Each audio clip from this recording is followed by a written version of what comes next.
महोदय, मैं आज एक ऐसे विषय पर बोलने जा रहा हूं जो देश के सामने एक बहुत बड़ी समस्या बनी हुई है। आजकल कृषि पर चर्चा चल रही है। मैं इस बहस को बहुत ध्यान से सुन रहा हूँ। कुछ लोगों ने तो सरकार की बड़ी प्रशंसा की है कि वह बहुत ही अच्छा काम कर रही है। मैं मंत्री महोदय से एक सवाल करना चाहता हूँ। मार्च में मंत्री महोदय ने एक प्रश्न के उत्तर में कहा था कि 2 सालों में हमारा देश आत्मनिर्भर हो जाएगा। मैं जानना चाहता हूं कि ऐसा कहने के पीछे उनका क्या आधार है, कौन से उनके पास ऐसे सबूत हैं जिनके आधार पर उन्होंने इस प्रकार की घोषणा की है। मैं चाहता हूं कि जब वह उत्तर दें तो इस बात की चर्चा अवश्य करें।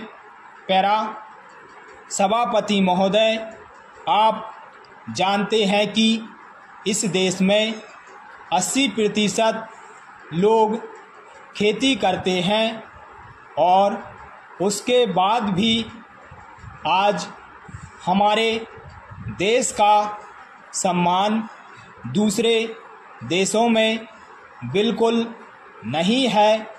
आज हम दूसरे देशों में गरीबों के नाम से पुकारे जाते हैं। अपने देश में जहां 80% लोग खेती करते हैं, हम भोजन के मामले में आत्मनिर्भर नहीं हुए हैं। इसके कुछ कारण हैं।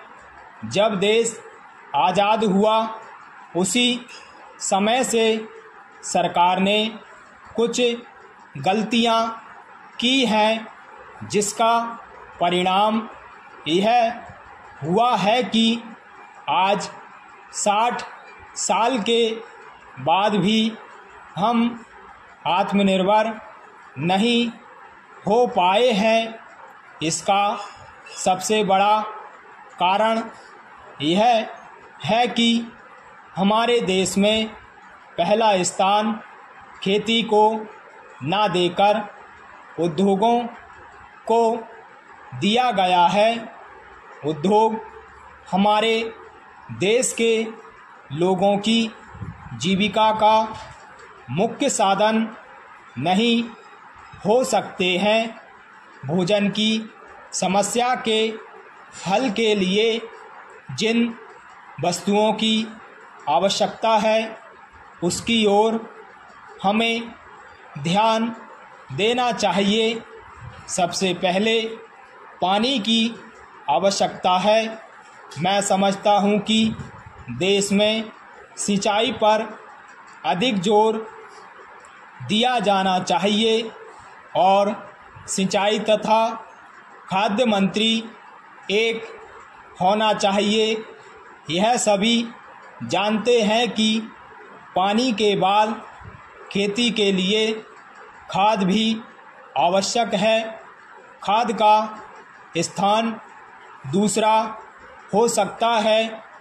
आज देश में खाद की बात बहुत जोर देकर की जा रही है। यह कहा जाता है कि उपज को बढ़ाने के लिए खाद की आवश्यकता है। बिना खाद के उपज बढ़ ही नहीं सकती है, किंतु खाद कहाँ तक उपज को बढ़ा सकेगी, यह भी सोचने की बात है। स्टॉप।